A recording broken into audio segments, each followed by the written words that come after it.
čau lidi, zdravím vás u tohohle videa a jak jste asi poznali, tak dneska budu vyrábět dýmovnici z pingpongového míčku. K tomu budu potřebovat tužku a alobal. Ty dvě věci si dáme na bok a otrhneme si asi takovýhle kus alobalu. Tak, vezmeme míček, dáme ho do prostřed a jakoby ho do toho tak začneme balit.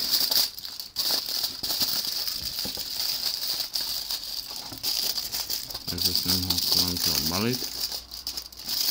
Tak, teď vezmeme tužku a budeme ji tam držet co nejvíc to půjde.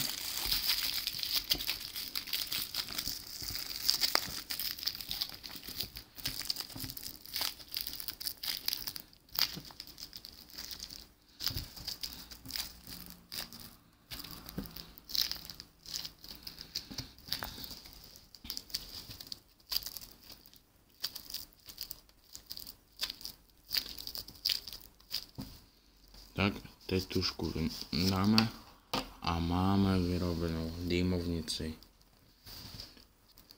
Tak, dýmovnice.